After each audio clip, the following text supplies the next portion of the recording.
France اور Europe نے بھی سٹینڈ لیا ہے کہ ہمیں گرے لسٹ میں برقرار رکھا جائے۔ ہم نے نہ یورپ سے بات کی، نہ فرانس سے بات کی، نہ امریکہ سے بات کی۔ مجھے نہیں پتا ہم کیا بات کرتے رہتے ہیں کہ ابھی تک امریکی صدر نے جب اس نے پوری دنیا کو فون کر لیا ہے، عمران خان سے بات نہیں کی ہے، پاکستان سے بات نہیں کر رہے ہیں، تو کیا وجہ ہے کہ پاکستان سے بات نہیں ہو رہی ہے؟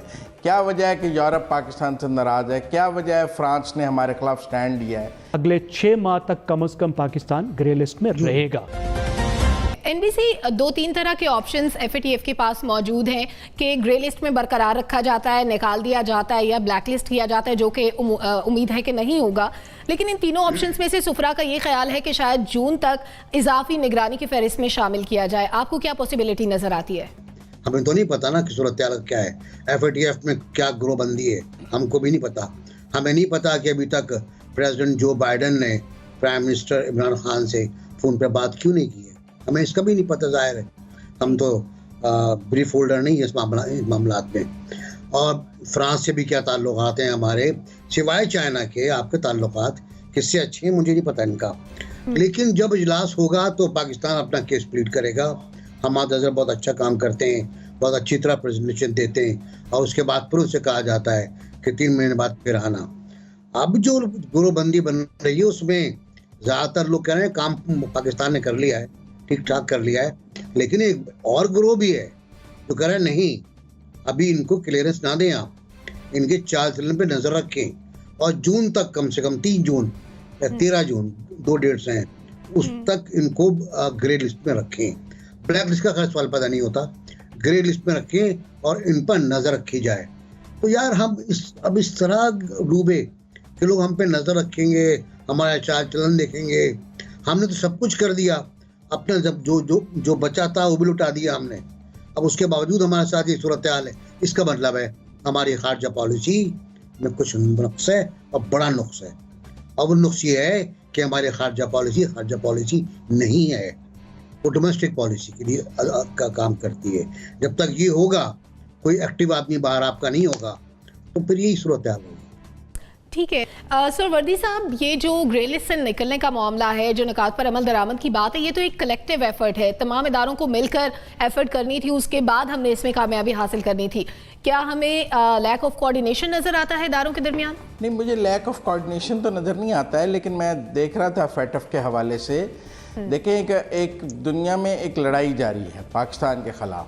آپ نے دیکھا ایف اے ٹی ایف کے دفتر کے باہر پاکستان کے خلاف مظاہرہ کرایا گیا اور کہا گیا کہ مبینہ یہ لوگ پاکستانی ہیں جو پاکستان کے خلاف مظاہرہ کر رہے ہیں، یقیناً وہ را اسپانسرڈ تھا۔ پھر اب میں دیکھ رہا تھا کہ فرانس اور یورپ نے بھی سٹینڈ لیا ہے کہ ہمیں گرے لسٹ میں برقرار رکھا جائے۔ میں سمجھتا ہوں کہ سفارتکاری کی بہت کمزوری ہے، ہم پوائنٹس پر زیادہ توجہ دے رہے ہیں اور سفارتکاری پر کم توجہ دے رہے ہیں۔ ہم نے نہ یورپ سے بات کی، نہ فرانس سے بات کی، نہ امریکہ سے بات کی۔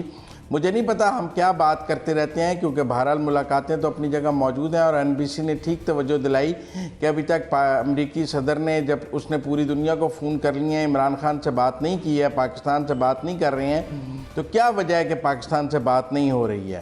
کیا وجہ ہے کہ یورپ پاکستان سے ناراض ہے؟ کیا وجہ ہے فرانس نے ہمارے خلاف سٹینڈ لیا ہے؟ تو ان باتوں کا وزیر خارجہ کو جواب دینا چاہیے۔ یہ 6 پوائنٹس پر کام ہو، بھئی انڈیا کے 44 بینک نکلے ہیں جو منی لانڈرنگ میں ملوث ہیں، اور اسٹیٹ ڈپارٹمنٹ کی رپورٹ ہے، ان کو تو گرے لسٹ میں نہیں ڈال رہے وہ، حالانکہ وہ تو امریکہ کے اپنے اسٹیٹ ڈپارٹمنٹ کی رپورٹ ہے کہ ان کے 44 بینک جو ہیں وہ منی لانڈرنگ میں انوالو ہیں۔ باقی جگہ میں سمجھتا ہوں کہ پوائنٹ سے زیادہ یہ خارجہ پالیسی کا تعلق ہے۔